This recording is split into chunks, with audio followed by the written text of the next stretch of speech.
오늘은 말씀을 듣고 행하는 자와 행하지 않는 자, 이런 제목으로 말씀 같이 나누도록 하겠습니다. 오늘 본문은 예수님의 산상수훈의 마지막 부분, 마지막 설교입니다. 예수님은 마태복음 5장에서 입을 열어 첫 번째 팔복을 선포하시는데, 심령이 가난한 자는 복이 있나니 천국이 저희들의 것이며, 그렇게 시작된 이 산상수훈은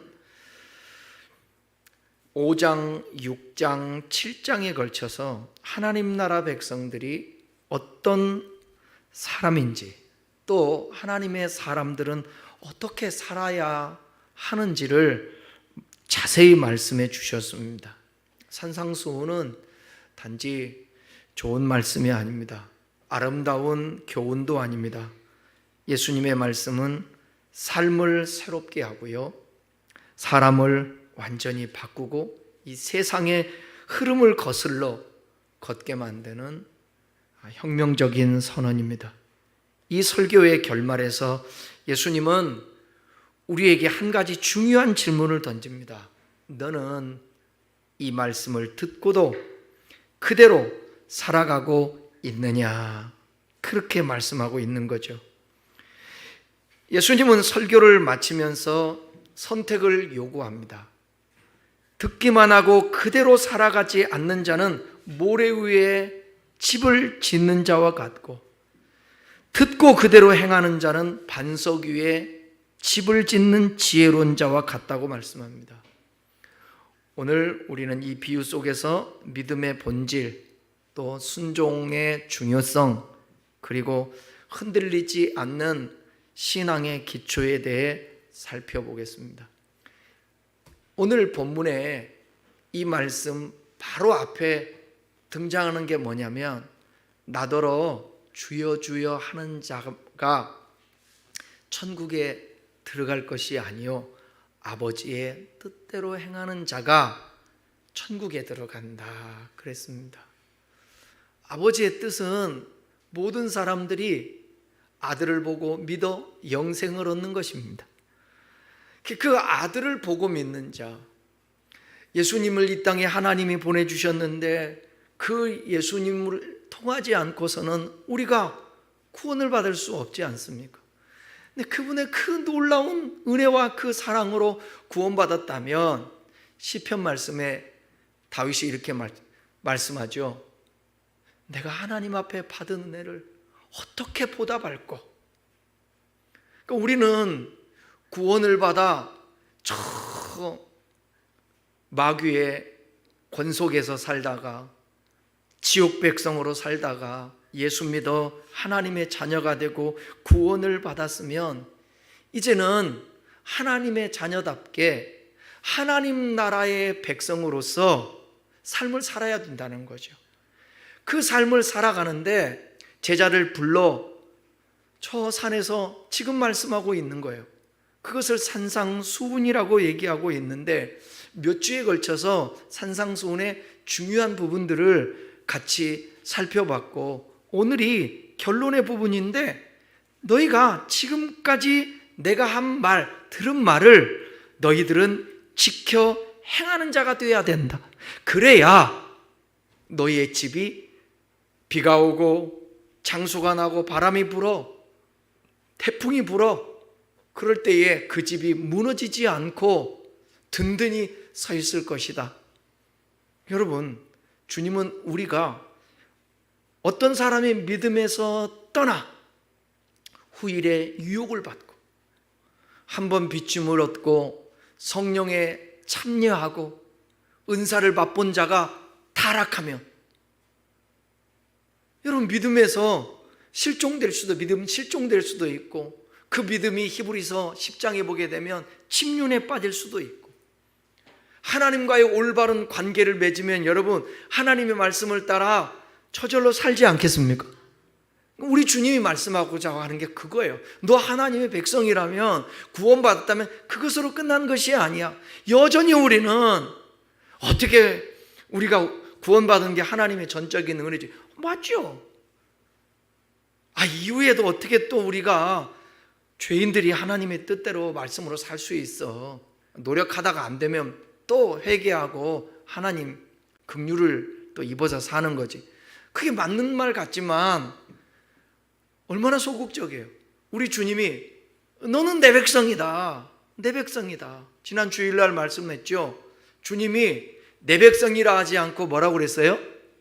이 백성이라 하였다. 내 백성일 때는 언약 관계 속에서 서로 친밀할 때 내 백성이라 했는데, 하나님의 말씀을 어기고 주님은 뒷전이고 삶의 우선순위에서 밀리고 하나님은 수단이 되고 내 삶의 주인이 스스로가 되어서 오직 주님은 나의 삶의 도움자, 그렇게 여기고만 있다면 그건 내 백성이 아니라 이 백성인 거예요. 하나님은 항상 내 백성으로서 함께 교제하기를 원하는 것입니다. 그 교제가 되면 당연히 하나님이 말씀하신 것을 그걸 지켜 행하는 거예요. 오늘 이 말씀을 통해서 너희들이 하나님 말씀을 행하지 않는 것은 곧 하나님과의 깊은 교제가 없는 것이다. 그러면 내 백성이 아니라 이 백성이 되는 것이다. 주님의 경고와 책망이 있는 거 아니겠습니까? 우리 주님은 그래서 우리의 집을, 신앙의 집을 단단히 세우기를 원하시는 거예요. 어떤 어려움이 와도 흔들리지 않고 굳건한 믿음 가지고 버티면서 주님과 함께 사망의 음침한 골짜기도 가고 쉴만한 물가도 가고 주님과 동행하기를 원하시는 거죠. 오늘 말씀 24절 먼저 보면서 오늘 말씀 전체에 대해서 살펴보겠습니다. 24절, 그러므로 누구든지 나의 이 말을 듣고 행하는 자는 그 집을 반석 위에 지은 지혜로운 사람 같으리니.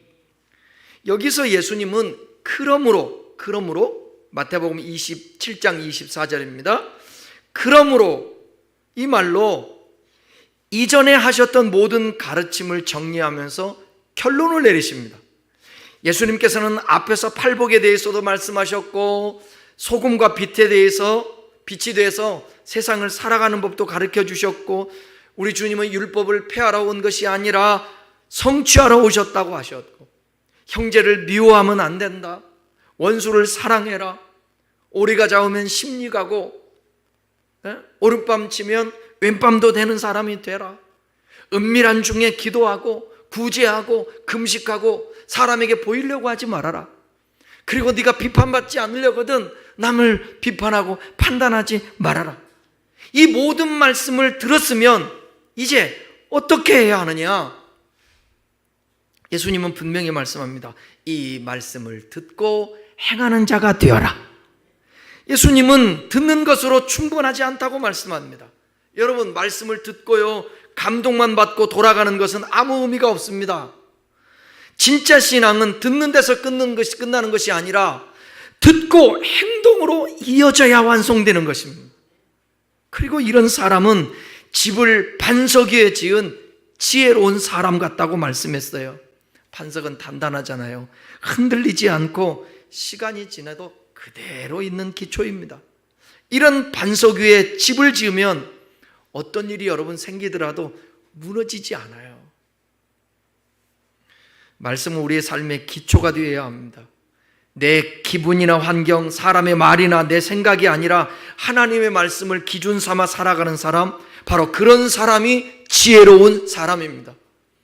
신앙을 끝까지 지킨다라는 게 쉬운 게 아닙니다.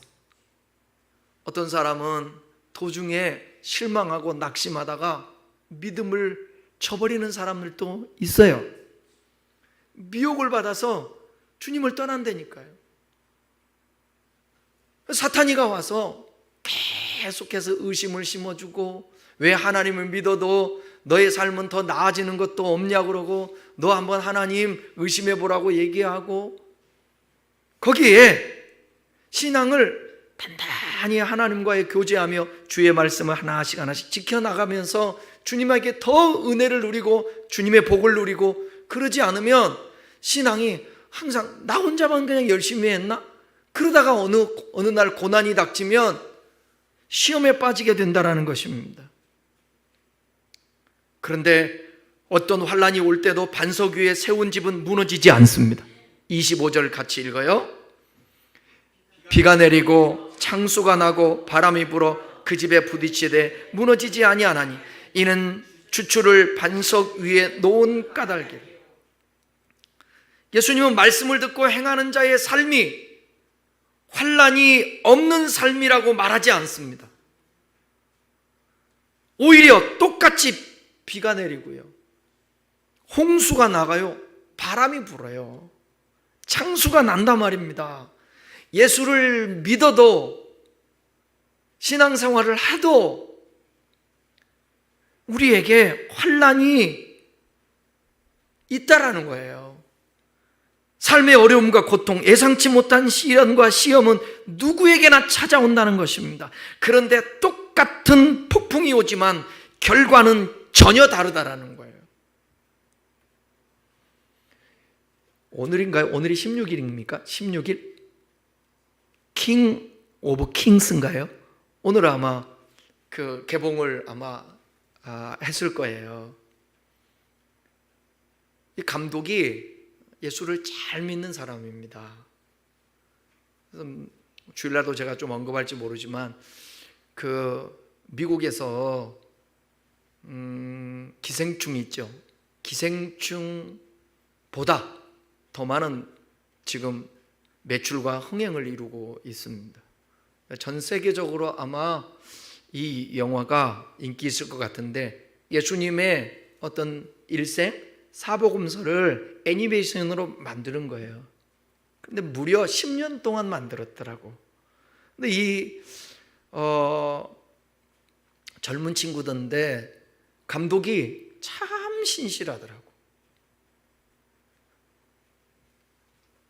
이 영화를 만들지 못할 위기가 여러 번 왔는데 그때마다 담임 목사님이 하신 말씀이 뭐냐? 고난은 축복이다. 고난은 축복이다. 견뎌야 된다. 그런 조언을 많이 해줬다라는 거예요. 근데 실질적으로 이게 뒤돌아보면 그 고난이 없었다면 이런 작품이 나왔을까? 그런 고백을 해요. 맞아요. 저나 여러분이나 고난이라는 것은, 환난은 진짜 좋은 게 아니에요. 고난 고자도 싫고 환난 활자도 싫어요. 맞아요, 안 맞아요? 네?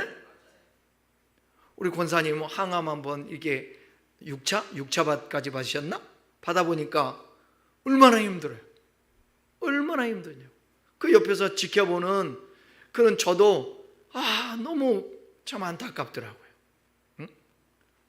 약을 먹으면 이상 반응이 일어나죠. 제대로 걷지도 못하죠. 밥도 못 먹죠. 뭐 이런 것들, 신체의 변화가 일어나죠. 누가 예수 믿는 사람들 중에 누가 환난을 자초하고 고난을 자초할 사람이 어디 있겠습니까? 예수님은 말씀을 듣고 행하는 자의 삶이 환난이 없는 삶이라고 말씀하지 않았어요. 그런데 중요한 것은 뭐냐면 똑같은 폭풍이 오지만 결과는 전혀 다르다라는 거예요. 반석 위에 집을 지은 사람은 집이 무너지지 않습니다. 그 이유는 단 하나입니다. 기초가 다르기 때문에 그래요.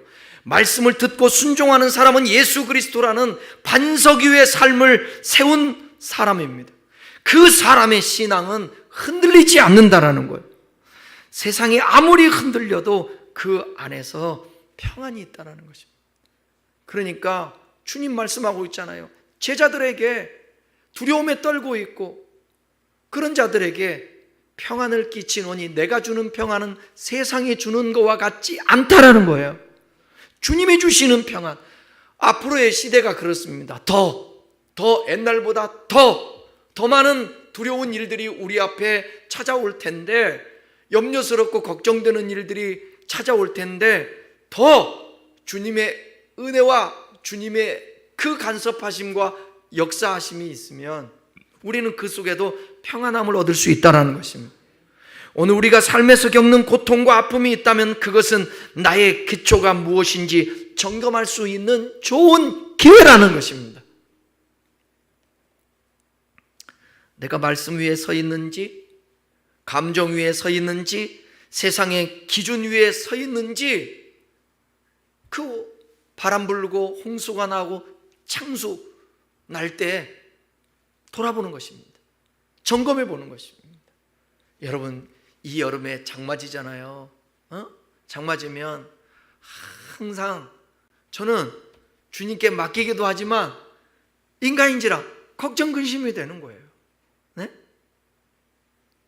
비가 많이 오면 하수구가 있잖아요. 배수가 잘 안 되면 역류하고, 그러면 사람의 실수로 저 한강 앞에서 그 관리하시는 분들이 잘못 실수하면 옛날처럼 물이 다 역류하는 거예요. 비가 많이 오면 걱정하는 사람들이 얼마나 많아요. 다 우리가 살아가는 삶에 있어서 다 항상 뭔가 환란이 기다리고 있고 생각하며 사는 것입니다. 그러나 어떤 일이 우리들에게 살아가는 삶 속에서 온다 할지라도 그것을 이겨낼 수 있는 힘이 생기는데, 그게 평상시에 주님과 관계 속에서 말씀을 행하면서 살았던 사람들에게 주어지는 그 면역력인 거예요. 그런데 반대로 듣고도 행하지 않는 자가 있습니다. 어리석은 사람. 26절에서 말하죠. 읽어볼까요? 나의 이 말을 듣고 행하지 않는 자는 그 집을 모래 위에 지은 어리석은 사람 같으리니. 예수님은 여기서 또 다른 사람을 소개하는데 이 사람은 말씀을 듣습니다. 하지만 그 말씀을 듣고 행하지 않습니다. 그래서 그는 지혜로운 사람이 아니라 어리석은 사람이라고 예수님이 말씀하고 있는 것입니다. 그러니까 오늘날 그리스도인이고 우리가 예수 믿는 사람들이 이 세상에 얼마나 많아요. 근데 주님이 보실 때는 지혜로운 자가 아니라 어리석은 자라고 그렇게 책망받을 수 있다는 것입니다. 이 사람의 집을 지은 곳은 어디라고요?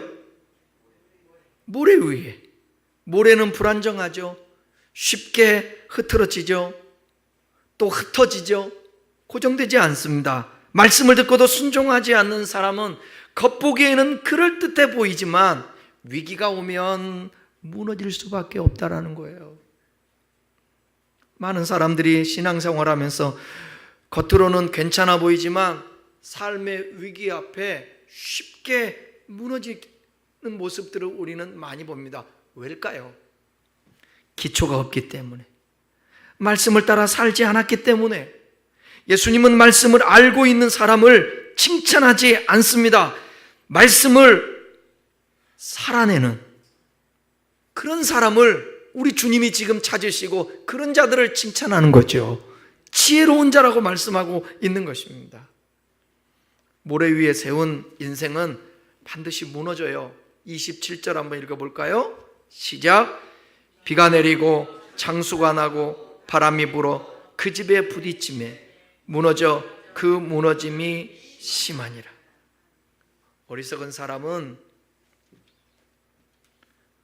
집을 지었는데 모래 위에 지었기 때문에 비바람이 불면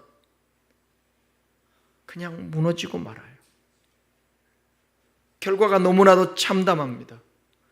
그 집은 무너지고 예수님은 그 무너짐이 심하다고 말씀했어요. 심하다고. 여기서 예수님은 단순히 인생의 어려움 정도를 말씀하지 않습니다. 이 비유의 최종적 주님이 말씀하고 싶은 것은 뭐냐면 심판인 거예요. 심판인 거예요. 마태복음, 여러분 지금 한번 본문 한번 보세요. 그 앞에 단락 한번 볼까요? 앞에 단락.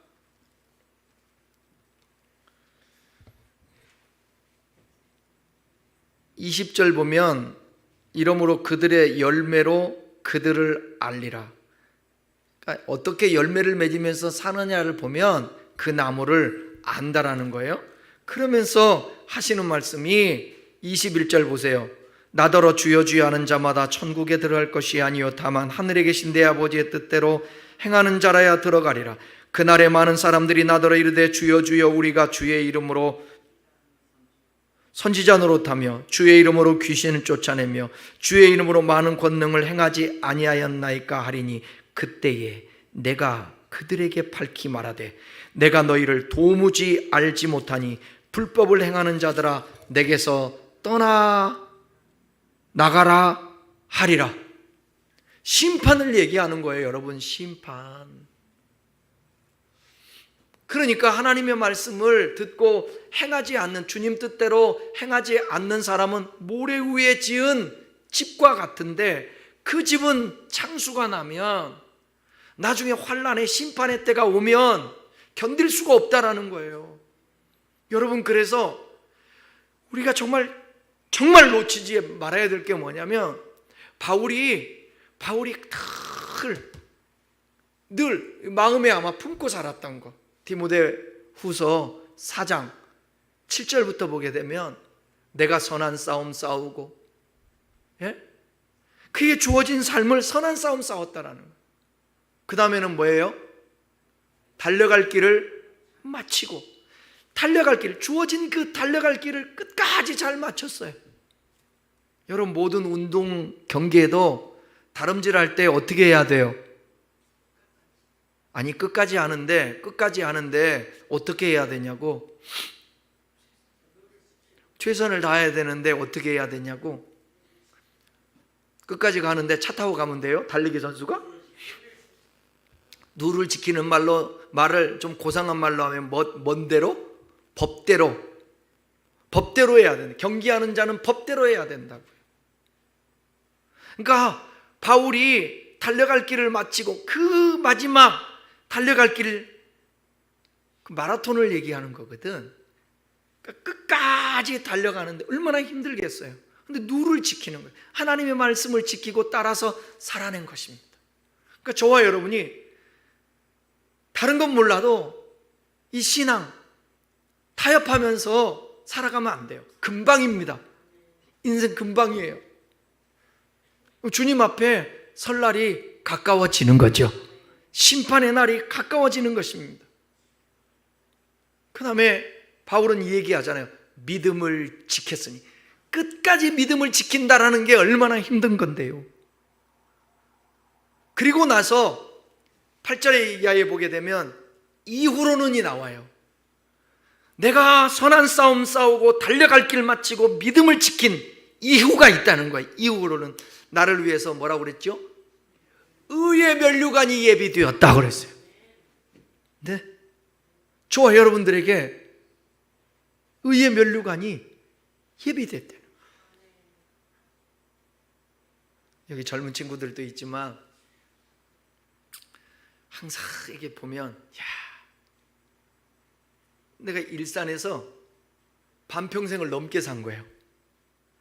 일산에서 반평생을 넘게 살았는데 그 산 삶이 찬송가요.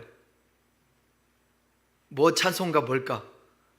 살같이 빠른 광음을, 살같이 빠른 광음, 눈 깜짝할 사이에. 그렇다면 우리의 지금 삶도 그렇지 않아요? 벌써 7월 중순이라니까요. 벌써 이번 주도 수요일이에요. 또 주일날 가요. 에?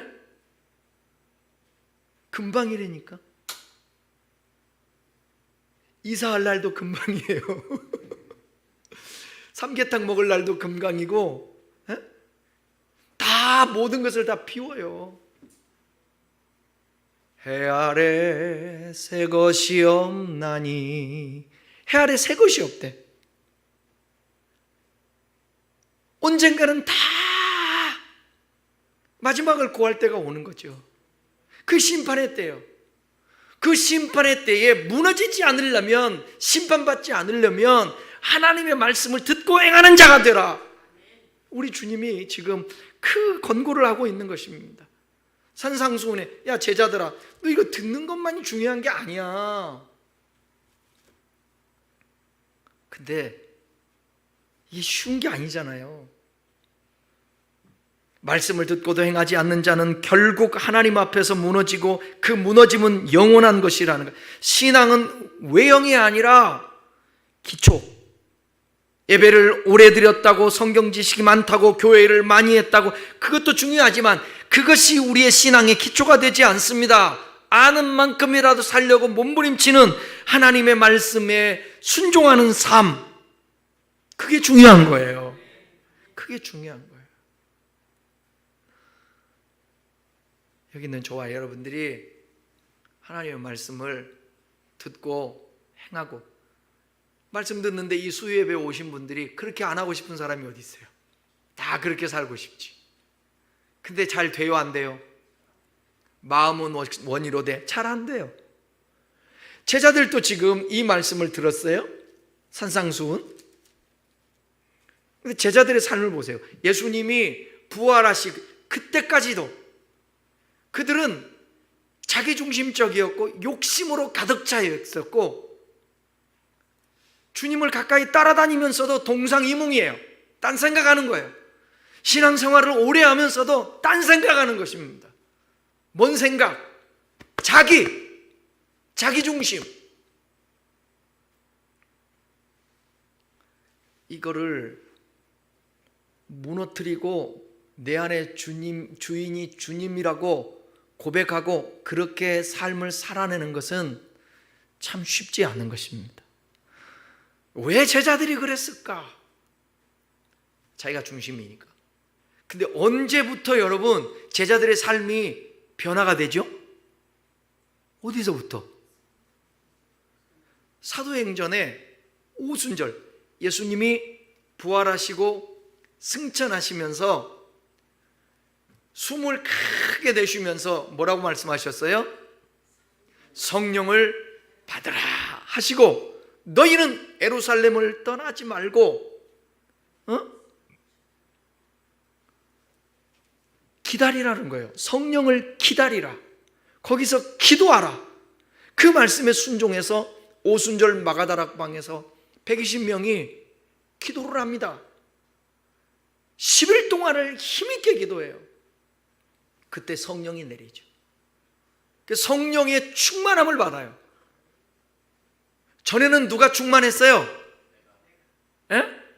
내가 충만했어요. 또 누구로 충만했어요? 실패한 사람은 내가 더 충만하지만 마귀로 충만한 거예요. 그래서 가룟 유다는 마귀에게 속고 넘어지고 주님께 떠나가 버리고, 또 밀가부로도 까불죠. 누가? 사단이가 누구를 까불었어요? 베드로를 밀가루로 까불어서 예수님을 부인하게 만들지 않았습니까? 오늘날도 그런다라는 거예요. 오늘날도 사탄이가 역사하고, 오늘날도 베드로를 밀가루로 장난치고 있다니까요. 저글링 하듯이 사탄이가 옛날에 오줌에 하듯이 장난치고 있다니까. 놀아 갖고. 누가? 사탄이가. 그런데 예수님이 분부하신 하나님의 영, 성령으로 충만하면 이 공허한 마음이, 혼돈된 마음이, 이 어둠의 마음이 바뀌는 거예요. 바뀌어요. 주님이 주인 되어주시고 그분으로 인하여서 달라진다니까. 성령 충만 받으면 달라지는 게, 제일 먼저 달라지는 게 뭘까요? 언어부터 바뀝니다. 그래서 방언이 터진 거예요. 그 다음에 행동으로 변화된 게 뭘까요? 갑자기 게으르고 자기중심적이고 이기적이었던 베드로, 요한, 제자들이 제일 먼저 성령 충만 받고 찾은 곳이 어디예요? 성전으로 가다가 그 사도행전 3장에 보니까 안진뱅이 고치러 갔을까요? 뭐 하러 간 거예요? 목적이 뭐였어요? 기도하고 예배하러 가는 거예요. 그게 목적이에요. 그 목적을 향해서 가는데 안진뱅이가 구걸하고 있으니까 가는 도중에 그 구걸하는 안진뱅이를 살리지 않습니까? 그게 목적이 아니었어요. 목적은 예배였어요. 하나님이었어요. 우리도 마찬가지인 것 같아. 하나님이 목적이면 부수적인 모든 것들을 다 해결해 주실 것 같아. 하나님이 원하시고 필요한 것들. 그래서 구하지 않는 것까지도 주님께서 아신다는 거예요. 그러니까 저와 여러분들이 성령의 충만함을 받아야 이 말씀도 행할 수 있는 거 아니겠어요? 육신의 소욕이 있고 성령의 소욕이 있다고 사도 바울이 갈라디아서에서 말씀하죠. 육신의 소욕과 성령의 소욕. 육신의 소욕은 현저한데 음란과 우상 숭배와 여러 가지 악한 것들이 있죠. 근데 성령을 쫓아서 사는 사람에게 나타나는 열매가 뭐라고 그랬죠? 성령의 열매. 사랑과 희락과 화평과 오래 참음과 자비와 양성과 충성과 온유와 절제라. 절제. 이런 것들이 성령이 충만할 때 우리에게 주어지는 것입니다. 내가 의지가 강하다고 해서 그 말씀을 사라지는 것이 아니에요. 원래부터 사람이 착한 사람도 있고 의지가 강한 사람도 있어요. 주님 다 아시죠? 근데 또 원래부터 의지가 약하고 부족한 사람이 있어요. 근데 하나님이 보실 때에 자기 부족함을 알고 늘 주님 앞에 무릎 꿇고 갈망하고 갈급해하면서 선한 삶을 살려고 몸부림치고 하나님 말씀 살아야 되는 것, 주님의 자녀다움이 그 필요한데 그렇게 못 살 때에 자기 가슴을 치면서 어찌할꼬 고백을 하고 주님 도와달라고 하고 성령 충만을 구하고, 원래부터 좀 착하고 의지가 있는 사람은 성령 없이도 하는 사람과, 하나님은 그런 사람 기뻐하지 않아요. 성령을 의지해서 원래 유전자가 좋은 사람, 성격이 좋은 사람, 의지가 좋은 사람은 더 나은 성령을 통하여서 삶을 살아야 되고, 저와 여러분들에게 필요한 게 성령 충만함이에요. 그럴 때 반석 위에 집을 짓는 것과 같은 행함이 있는 사람이 되는 것입니다. 자, 28절, 29절 결론의 말씀이죠. 함께 읽겠습니다. 예수께서 이 말씀을 마치심에 무리들이 그의 가르침에 놀라니, 잠깐만요. 28절 다시. 예수님이 이 산상수훈의 말씀을 마쳤어요. 그러니까 무리들이 이 예수님의 가르침에 놀라운 거예요. 자, 29절. 이는 그 가르치는 것이 권위 있는 자와 같고 그들의 서기관과 같지 아니함이라라. 예수님의 말씀을 들은 사람들이 놀라면서, 뭐냐 하면 그분의 말씀은 권위가 있으니까. 하나님의 말씀보다 권위 있는 게 어디 있어요? 근데 요한복음 1장 1절에 보면 말씀이 육신이 되어 우리 가운데 거하심에, 누가? 로고스, 예수 그리스도. 말씀이 육신, 예수님이 이 땅에 오셨어요. 말씀이 그분이에요. 예수님이에요. 얼마나 권위 있으십니까? 당시의 율법학자들이나 서기관들은 사람의 전통이나 다른 사람의 해석에 의존해서 가르쳤습니다. 예수님은 하나님의 권위로 직접 말씀하셨어요. 그러니 예수님은 진리를 설파할 수밖에 없죠. 왜? 그분 자체가 진리니까. 내가 곧 길이요 진리요 생명이니 그랬지 않습니까? 우리 주님이 진리예요. 저는 비평가들도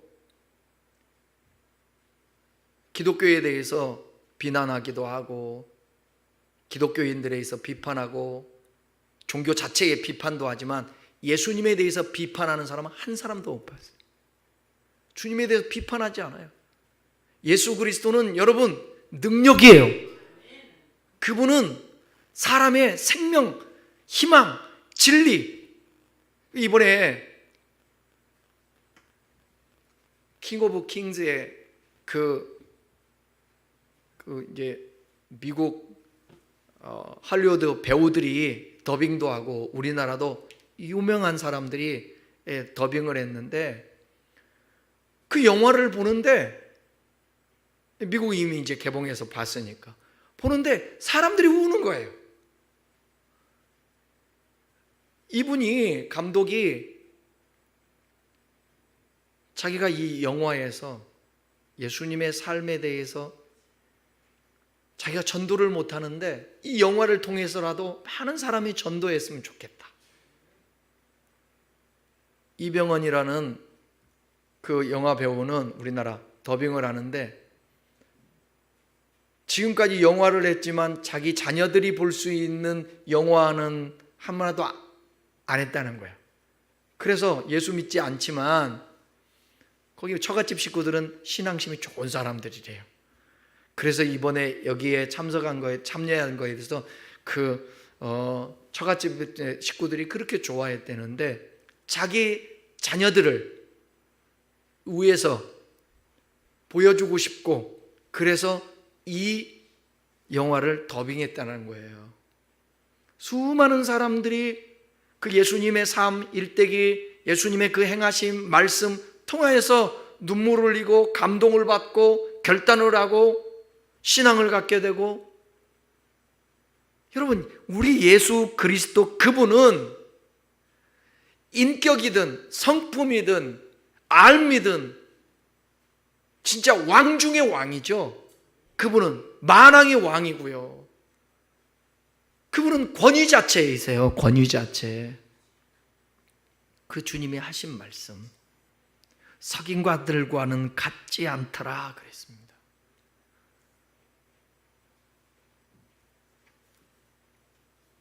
여러분, 하나님의 말씀, 권위자에 대해서 놀람으로 끝나면 안 됩니다.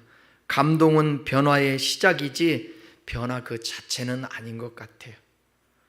감동은 할 수 있습니다. 눈물도 흘릴 수 있습니다. 하지만 진짜 변화는 삶의 방향이 바뀔 때 일어나는 거예요.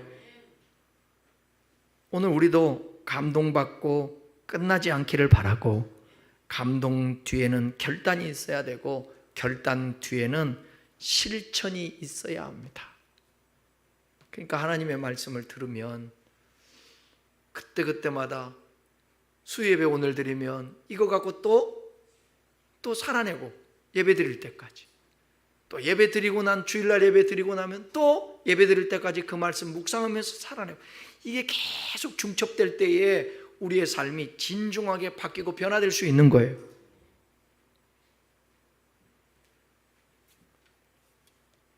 야고보서 2장 14절에서 17절의 말씀을 한번 보십시다.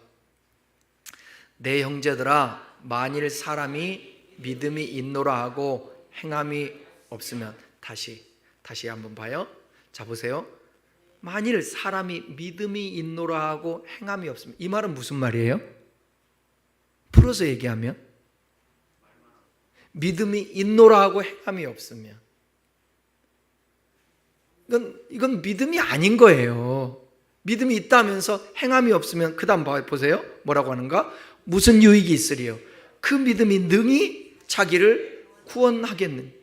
이거는 행함이 없는 믿음은 이거는 구원받지도 못한대요. 극단적으로 얘기하잖아요. 그러니까 믿음이 뭔가를 얘기하는 거예요. 행함을 지금 강조하고자 하는 것이 아니라 믿음을 강조하는 거예요. 믿음이 있다면 행함은 따라온다라는 거예요. 그걸 말하고 있는 거예요. 자, 그 행함이 어떤 행함이냐? 15절. 만일 형제나 자매가 헐벗고 일용할 양식이 없는데 너희 중에 누구든지 그에게 이르되 평안히 가라, 덥게 하라, 배부르게 하라 하며 그 몸에 쓸 것을 주지 아니하면 무슨 이익이 있으리요? 보세요. 말로만 하는 거잖아요. 그죠? 말로만 하면 소용없어요. 행함으로 하세요.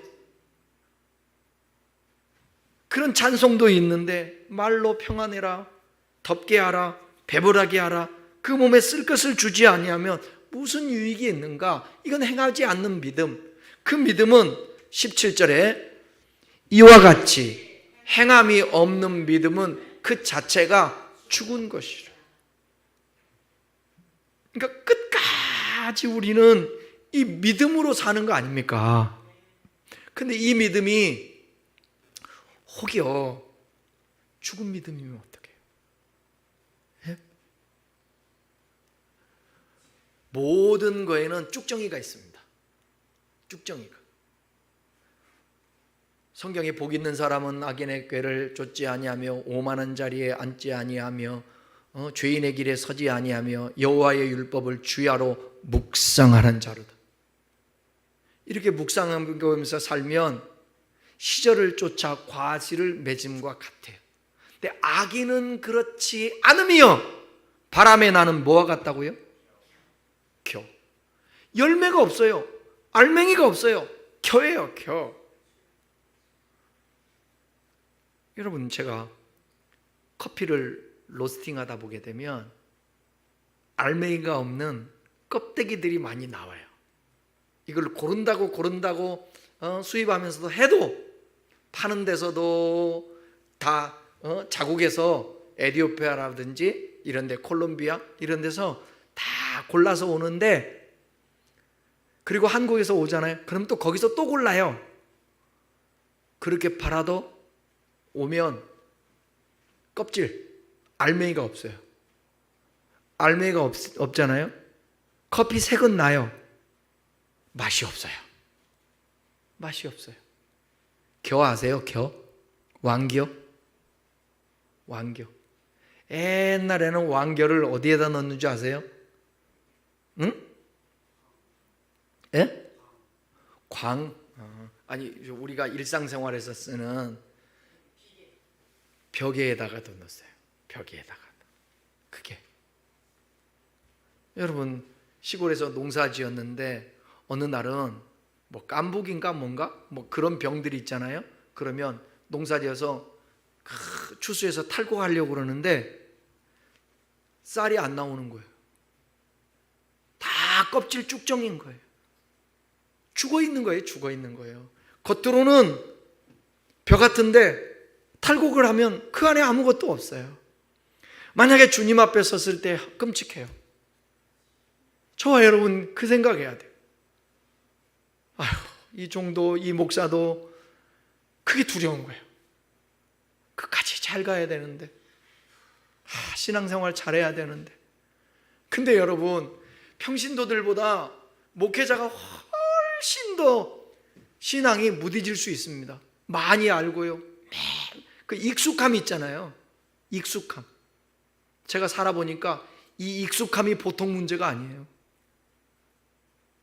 익숙함이라는 게 사람에게 긍정적인 면보다는 부정적인 면이 훨씬 더 많더라고. 신앙이라는 게 늘 말씀 보고 뭐 기도한답시고 하고 형식적으로 이렇게 돼버리면 나중에 가면 안 되는 거예요. 늘 깨어 있어야 되고 늘 양심에 늘 부딪혀야 되고 주님과 그러기 위해서 친밀한 교제에 있어야 되고 늘 마음이 새로워져야 되고, 그래야만이 그 믿음이 죽은 믿음이 아니고 살아있는 믿음으로 주님 앞에 서 있을 수 있지 않겠습니까? 고린도후서 5장 10절에 보게 되면 각각 모든 사람이 심판대 앞에 쓴대요. 선악간에 심판을 받는데요. 전도서에서도 그렇게 말을 하잖아요. 네가 원하는 대로 뭐든지 하고 살아라. 청년들이요, 너는 원하는 대로 살아. 그러나 뭐가 있을 줄 알라? 심판이 있을 줄 알라. 그러면서 마지막 절에서 일의 결국을 들었느니 여호와를 경외하고 그의 계명을 따라 살아라 하면서 선악간에 주님이 심판할 것을 말씀하지 않습니까? 요한계시록의 마지막은 심판이에요. 심판. 우리의 삶은, 기독교는요, 직선. 시작이 있으면 끝이 있어요. 알파와 오메가가 주님이세요. 저와 여러분들이 반드시 판단받는 날이 와요. 이 산상수훈의 마지막 오늘의 말씀은 심판을 얘기하는 거예요. 그 심판대 앞에서 어떤 사람은 반석 위에 지은 집과 같을 것이고 어떤 사람은 모래 위에 지은 집과 같을 것이요. 우리에게 말씀하는 건 일관성 있게 뭐냐? 행함 있는 신앙을 가져라. 그렇게. 오늘 설교를 오해하면 안 돼요. 행함으로 구원받는다? No. 아니에요. 예수가 빠진 행함이 무슨 그게 다른 종교의 구원이 있겠습니까? 아무리 착하다 할지라도 주님이 말씀하시는 건 그거예요. 네가 나를 믿고 내 말을 듣고 나와 관계를 한다면 반드시 하나님의 말씀을 따라 행하면서 사는 것이다. 그 말씀은 무거운 것도 아니요, 짐도 아니요, 어려운 것도 아니요. 그 말씀을 지켜 행하는 것은 큰 복이라는 것입니다. 기쁨이라는 것이에요. 오늘 저와 여러분들이 말씀을 마치겠는데, 하나님의 말씀을 따라 반석 위에 집을 짓는 자, 모루 위에 집을 짓는 것이 아니에요. 말씀을 많이 알고 있느냐보다 중요한 것은 그 말씀을 얼마나 삶으로 살아내느냐입니다. 말씀 듣고도 행하지 아니하면 그 무너짐이 심할 수밖에 없는데, 말씀 듣고 행하는 자는 비가 오고 바람 불고 홍수가 나도 무너지지 않음을 알고 그 집은 안전합니다. 그 신앙은 살아있는 신앙입니다.